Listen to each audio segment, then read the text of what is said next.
It always started the same way, just after the lights went out. Eli would lie still in his bed, eyes wide open, staring at the ceiling, his heart pounding in his chest. The soft glow from the nightlight wasn't enough to chase away the growing darkness creeping into the corners of his room. That's when he would hear it, a faint, almost imperceptible scratching sound from beneath the bed, like nails scraping gently against wood. Eli was only 7, but he knew what he heard wasn't normal. Every night the noise grew louder, more persistent. He told his parents about it.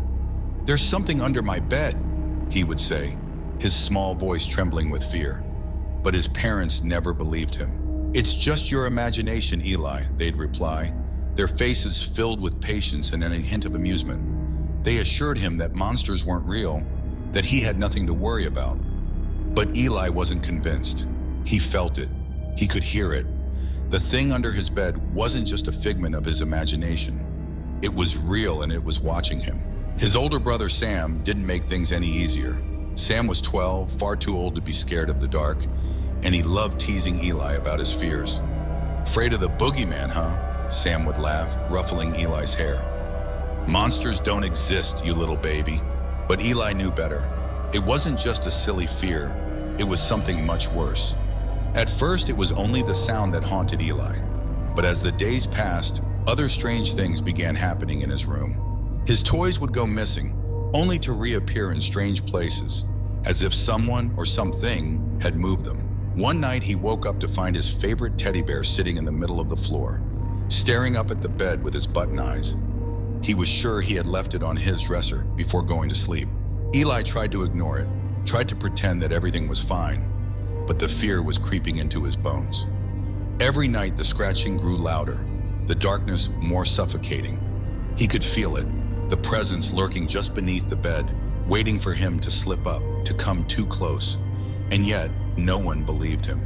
His parents continued to dismiss his fears, too busy with work and daily life to notice the terror that was consuming their youngest child.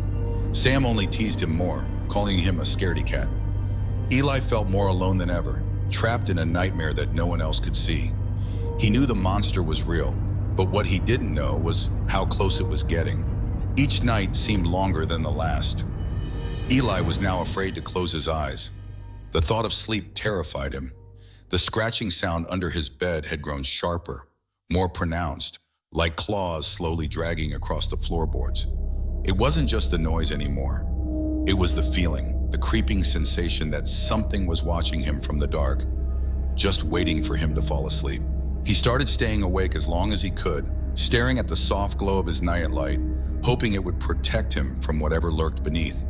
But no matter how hard he tried, sleep always found him, and with it, the nightmares. In his dreams, the thing under the bed had shape, shadowy, with glowing eyes and long, twisted fingers. It never fully revealed itself, but Eli knew it was there, just waiting for him to slip. His parents were beginning to notice the change. Eli looked exhausted, his eyes heavy with sleeplessness, his movements slow and clumsy. At breakfast, his head would nearly drop into his cereal as he fought to stay awake. But every time he told them about the monster, they shook their heads and offered the same old words of comfort. "You're just having bad dreams, honey," his mom would say with a gentle smile. "It's all in your head." But Eli knew it wasn't. His fear wasn't just in his mind, it was real, and it was growing. He tried to explain it again, desperate for someone to believe him. "It's there, under the bed. I can hear it every night." But his dad would only ruffle his hair and tell him he was too old for imaginary monsters. "You need to be brave, champ. There's nothing to be afraid of." Sam, of course, was no help. If anything, his teasing had only gotten worse. "I bet it's the sock monster," Sam would say, pretending to crawl under Eli's bed with a mischievous grin. "It probably just wants to steal your socks." Eli would push him away, feeling the anger and frustration build in his chest. Why didn't anyone believe him? The worst part was the nights.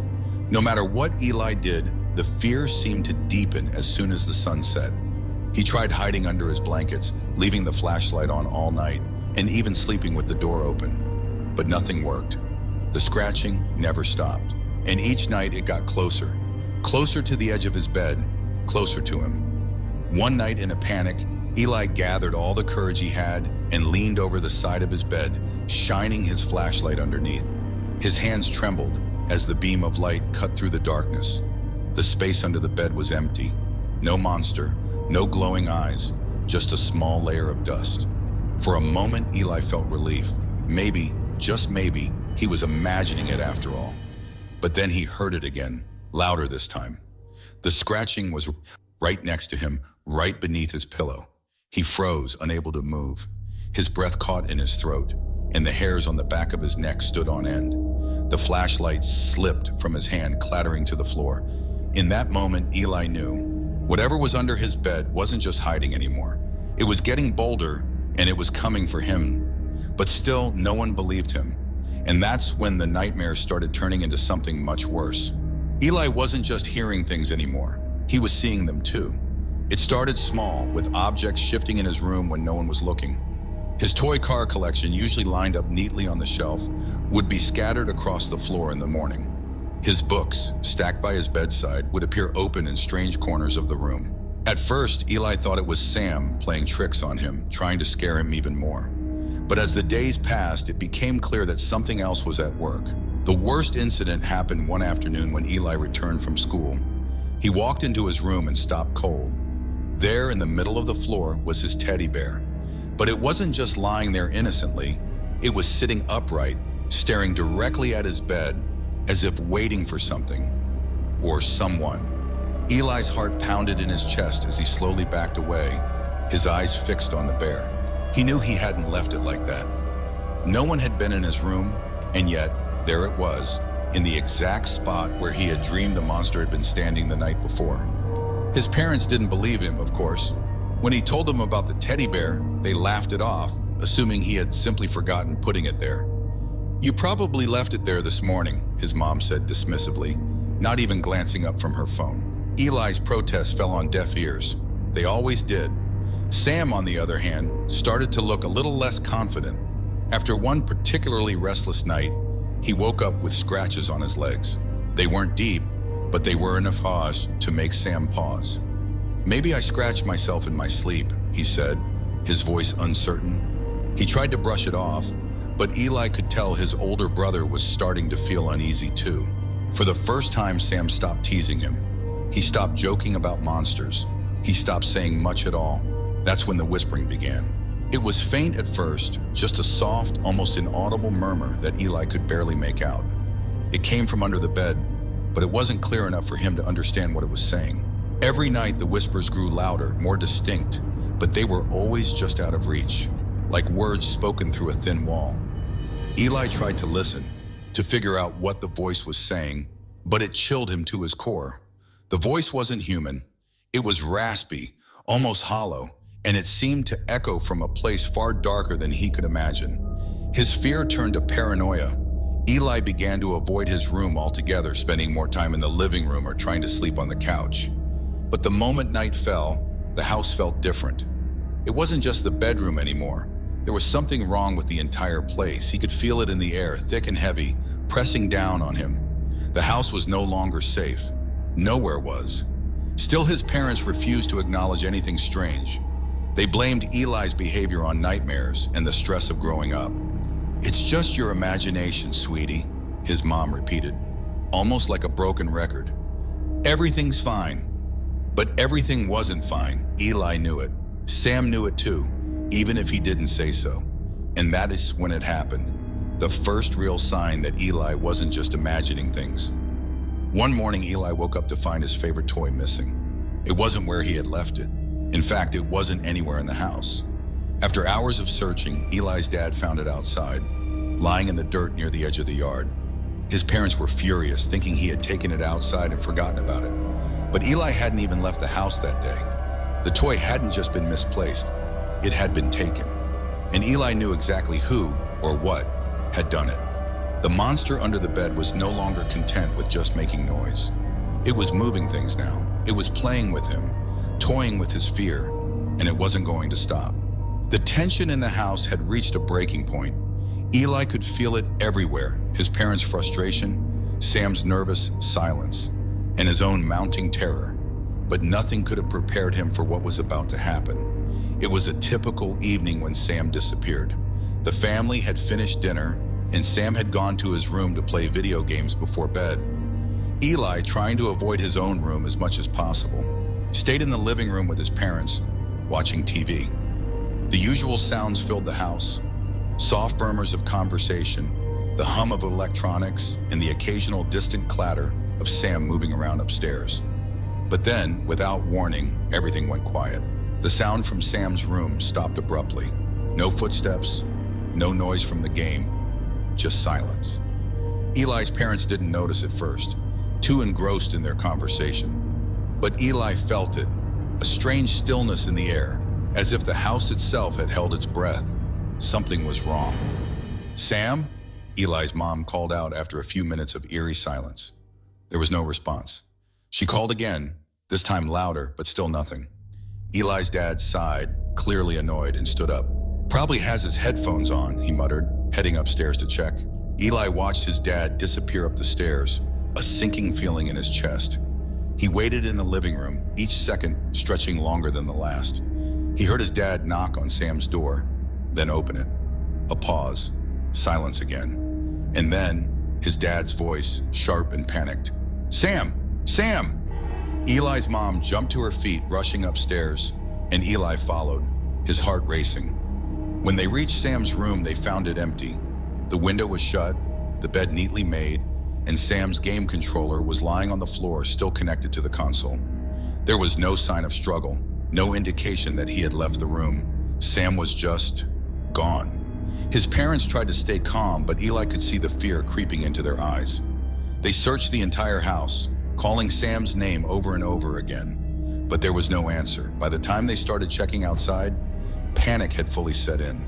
Eli watched from the doorway as his parents frantically searched the yard, calling for Sam. But he knew Sam hadn't run away. He hadn't gone outside. The monster had taken him. Eli stood frozen in the doorway, his mind racing. He knew what had happened, but how could he explain it to his parents? How could they ever believe that something from under the bed had taken his brother? They would never understand.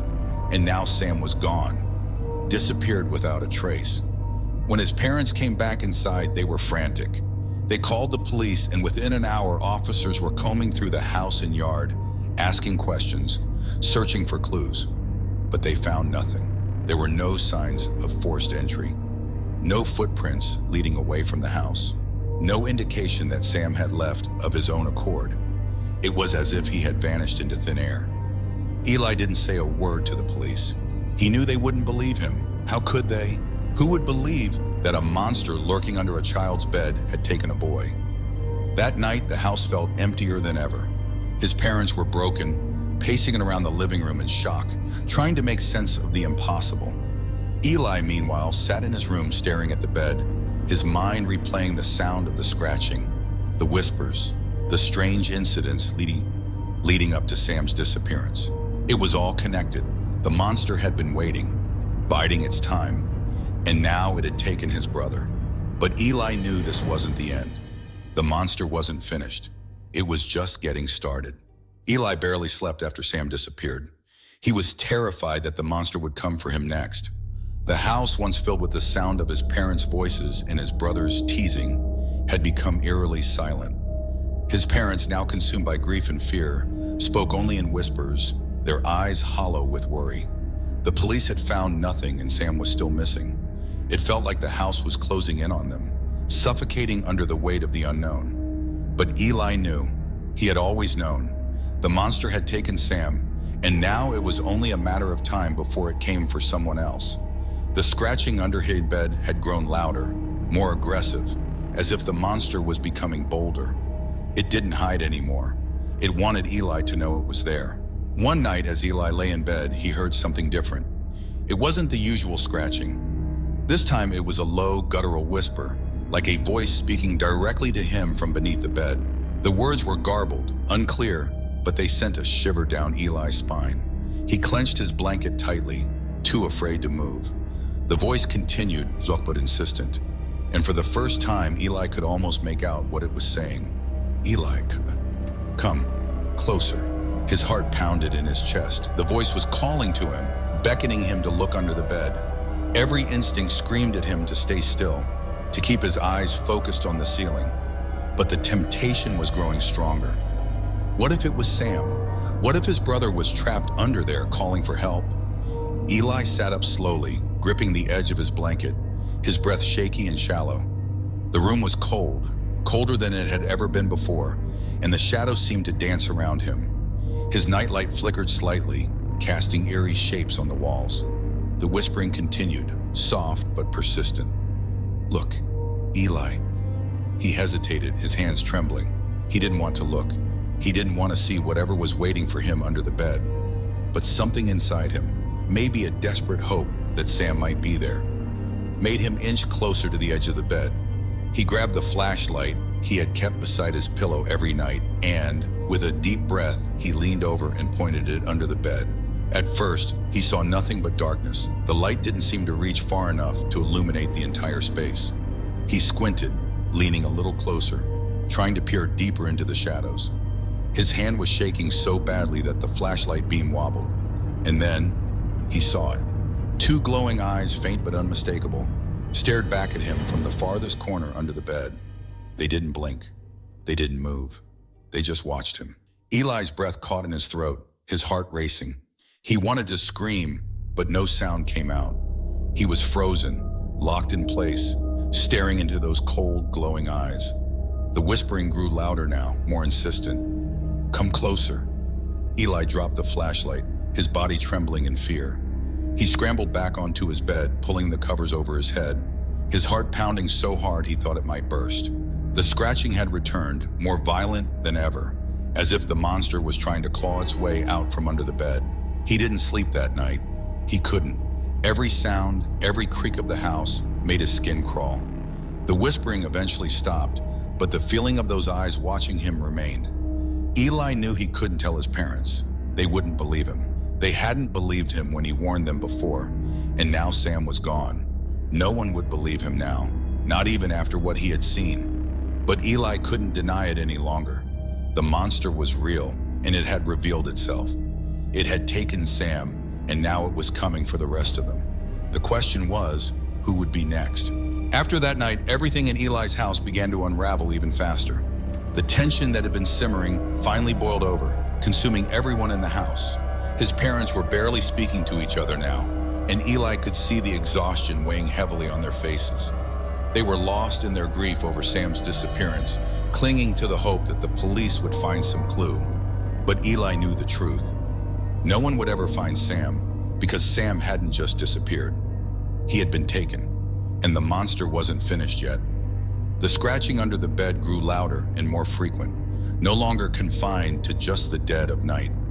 Sometimes Eli would hear it in the middle of the day, the sound sending chills up his spine even in the safety of daylight. But it wasn't just the scratching anymore.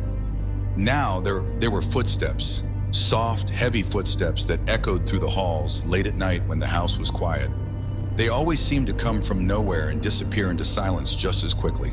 His parents dismissed the sounds, saying it was just the house settling or their imaginations playing tricks on them. But then Eli's mother disappeared. It happened in the middle of the night, just like Sam. Eli woke up to the sound of his father calling her name over and over, his voice growing more frantic by the second. The house felt colder than ever as Eli sat frozen in his bed, listening to his father search every room, his footsteps pounding up and down the stairs. Eli already knew what had happened before his father came into his room. He didn't need to hear it from him. He could feel it in the air, the same suffocating tension that had filled the house when Sam disappeared. His father stood in the doorway, his face pale, his eyes wide with disbelief. "She's gone," his father whispered, his voice barely audible. "I can't find her anywhere." Eli didn't say a word. He just sat there, staring at his father, knowing deep down that the monster had claimed another victim. There was no sign of struggle, no clue as to where she had gone, just like Sam. The police came again, and the search began all over. But just like before, there was nothing. No evidence, no explanation, no hope. As the days passed, the house seemed to grow emptier, darker, more sinister. The whispers returned, this time louder and more frequent. They followed Eli wherever he went, soft, mocking voices that seemed to come from the walls, the floors, the very air around him. His father was losing hope. He wandered the house in a daze, barely speaking to Eli anymore.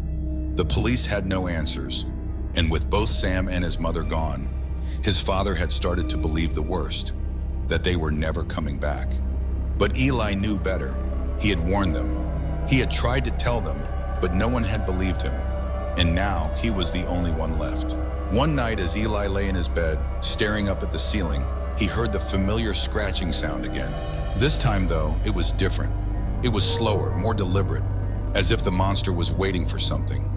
Eli held his breath, too scared to move, too scared to even blink. And then the footsteps started, heavy, deliberate, coming down the hall toward his room. Eli squeezed his eyes shut, praying that it would stop, that it would go away. But the footsteps grew closer, louder until they were just outside his door. Eli could hear the soft creak of the floorboards, the sound of something moving just beyond the threshold. Suddenly the door creaked open. Eli's heart pounded in his chest as he pulled the blanket tighter around himself. He could feel the presence standing in the doorway, watching him, waiting. The room felt colder than ever, the air thick with the scent of dirt and decay. And then the whisper came. Eli, come closer. Eli clamped his hands over his ears, trying to block out the sound, but it was no use. The whisper was inside his head now, crawling through his thoughts, filling him with dread. The scratching under the bed grew louder, more violent, as if the monster was clawing its way up to him. And that's when Eli realized he was next. The monster had taken Sam, it had taken his mother, and now it was coming for him. But this time, Eli wasn't going to just lie there and wait. He had to do something before the monster claimed him too. But what could he possibly do? The monster was everywhere. In every shadow, every creak, every whisper. There was no escaping it. Unless... Eli sat up in bed, his mind racing. He didn't know if it would work, but he had no other choice. The monster had been under the bed for so long, hiding in the dark, waiting. Maybe, just maybe, he could turn the tables. But the risk was great, and Eli knew there was no going back once he faced it. He would have to confront the monster before it took him like it had taken the others. The footsteps stopped outside his room. The whispering went silent, and Eli prepared for the final confrontation. Eli sat on the edge of his bed, every muscle in his body tense. His hands were clammy, gripping the flashlight he had used before, but this time, the weight of it felt different. He wasn't just checking under the bed out of fear. He was going to face whatever was lurking there. The house was silent now, eerily so. His father had retreated to his room hours ago, lost in his own world of despair. But Eli knew it was only a matter of time before the monster came for him. The monster wasn't going to wait anymore. It had already taken Sam and his mother. Eli was next, and there was no escaping it. He heard the soft creaking of the floorboards again, slow, deliberate. Something was moving in the hallway just beyond his door. Eli's breath caught in his throat. He felt the familiar presence, cold, oppressive, hovering just out of sight. His heart raced, the pounding in his chest deafening in the stillness of the house. Then the scratching began. It wasn't the quiet, subtle noise he had heard before. This time it was loud, relentless, claws dragging along the floorboards beneath his bed, a sound so sharp it made his skin crawl. The monster was no longer hiding. It was coming for him. The whispers followed. Eli, come, closer.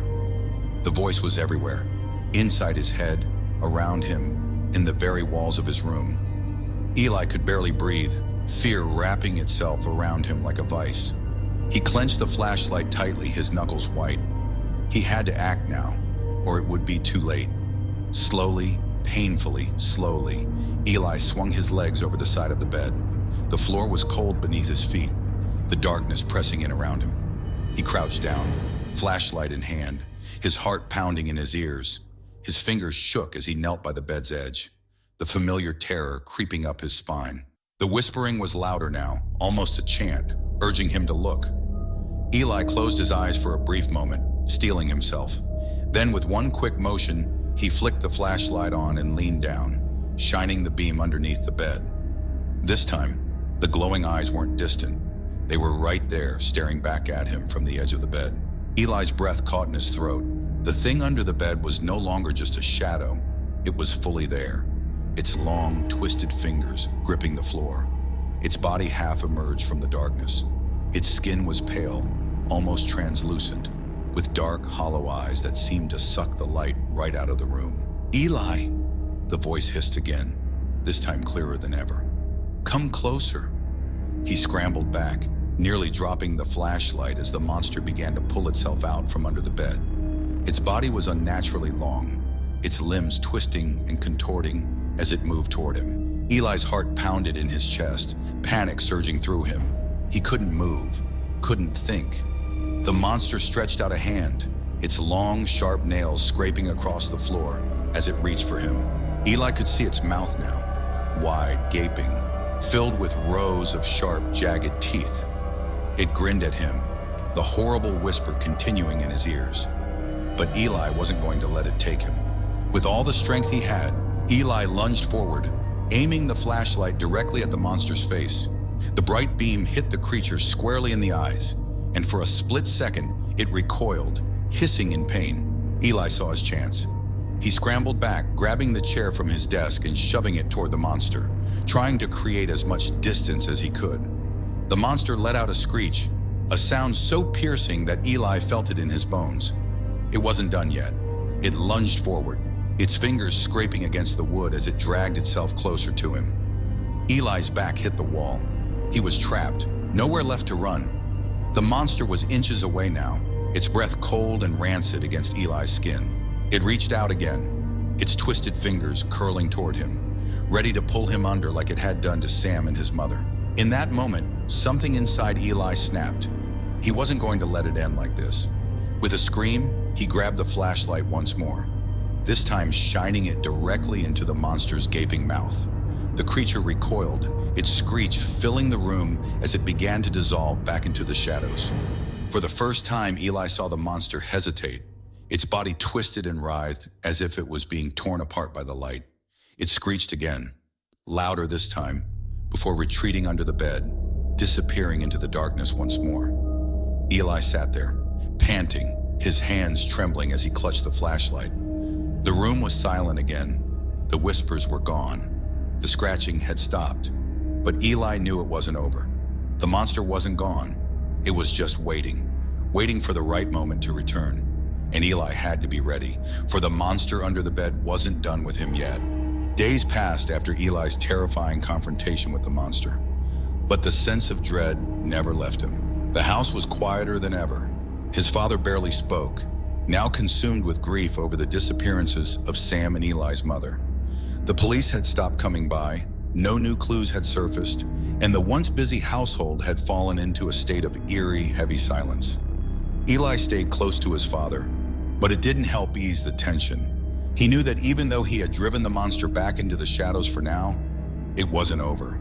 The monster wasn't gone. It was just waiting for the right moment. Eli could feel it, watching him from under the bed every night, ready to strike again. He couldn't escape it, no matter where he went in the house.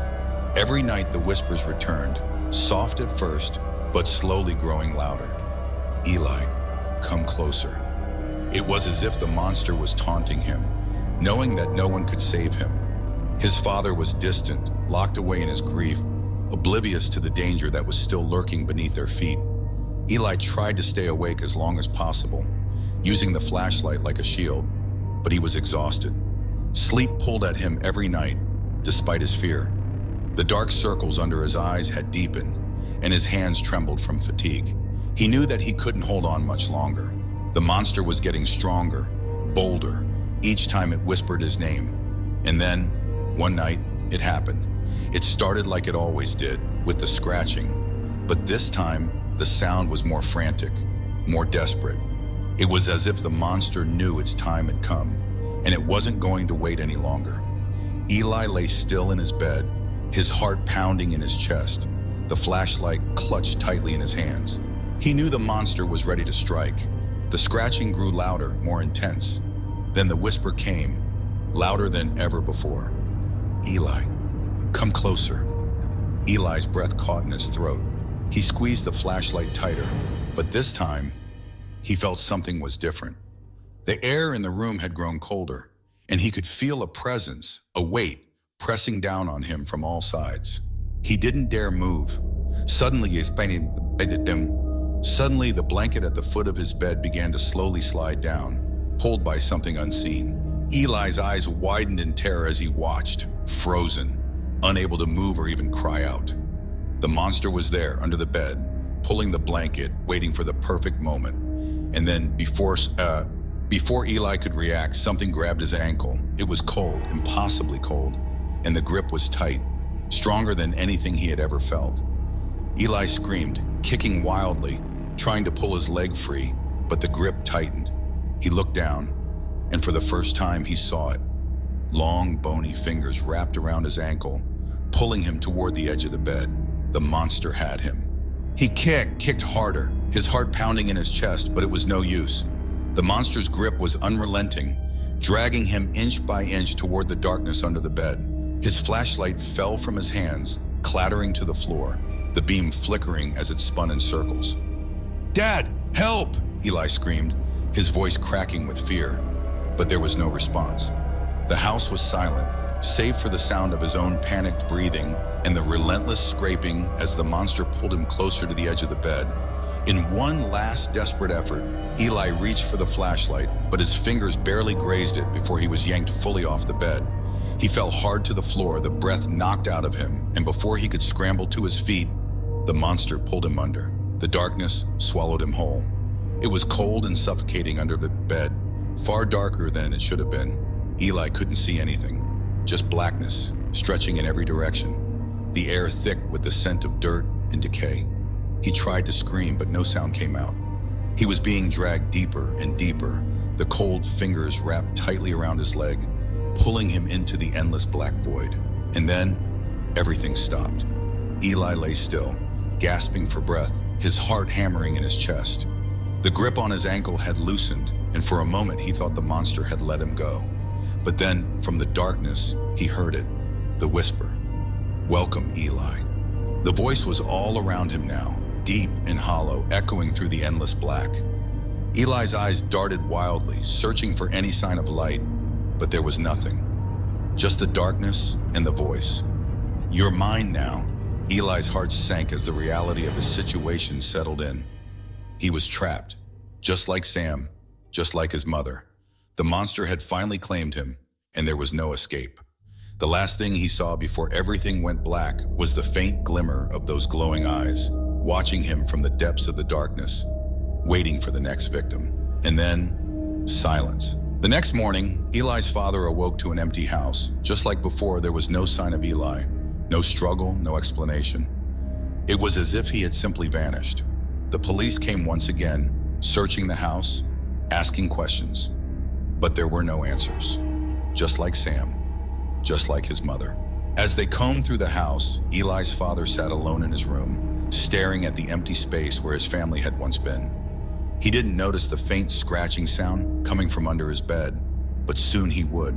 Weeks passed, and the house remained empty, quiet as a graveyard. The once lively home, where laughter had filled the halls and the sound of footsteps had been a comforting presence, was now steeped in an oppressive silence. Eli's father had moved out shortly after his son's disappearance, unable to bear the weight of the memories, the suffocating grief, and the overwhelming sense of loss. He had lost everything, his wife, his sons, and with no answers, the house had become a haunting reminder of what he had failed to protect. No one ever found out what happened to Sam, Eli, or their mother. The disappearances were written off as an unsolved mystery, a tragic series of events that left the town shaken but soon forgotten. The house sat vacant for months, its windows dark, its doors locked. But the house had not forgotten, and the thing under the bed waited. Eventually, the house was put up for sale, and after a while, a new family moved in. They were a happy couple with a young daughter named Mia, excited to start a new chapter of their lives in the peaceful, quiet neighborhood. To them, the house was perfect, spacious, charming, and filled with potential. They had heard the stories about the previous owners, but like most people, they didn't believe in such things. Ghost stories and rumors about the house being haunted were just that, stories. Mia, like Eli, was a curious child. On their first day in the house, she eagerly explored every room, opening every closet and peeking into every corner. Her parents were busy unpacking, so they let her wander, trusting that she wouldn't get into too much trouble. It wasn't long before she reached the bedroom, the same bedroom that had once belonged to Eli. It still had a faint smell of dust, and the floorboards creaked under her small feet as she walked across the room. Her eyes were drawn to the bed, a large, old-fashioned frame that seemed a little too big for the room. Something about it made her pause. Curious, Mia crouched down and peered underneath the bed. At first, all she saw was darkness, but then her gaze fell on something tucked away in the far corner. It was a small, stuffed bear, dusty, with one eye missing, but otherwise intact.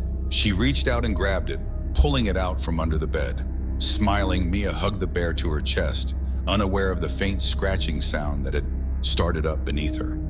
It was quiet, barely a whisper, but it was there, waiting. That night, as Mia lay in her new bed, she clutched the teddy bear tightly, feeling safe and happy in her new home. Her parents tucked her in, kissed her goodnight, and turned off the lights, leaving only the soft glow of her nightlight to keep the darkness at bay. As Mia drifted off to sleep, she thought she heard a faint sound, a soft scraping noise, like nails gently scratching against the floorboards. Her brow furrowed, but she didn't open her eyes. She was too tired to investigate, and besides, she was sure it was nothing. After all, there were no such things as monsters under the bed. But as the night wore on and the house fell into silence once more, the scratching grew louder and the whispers returned. It was only a matter of time. The monster was waiting just as it always had.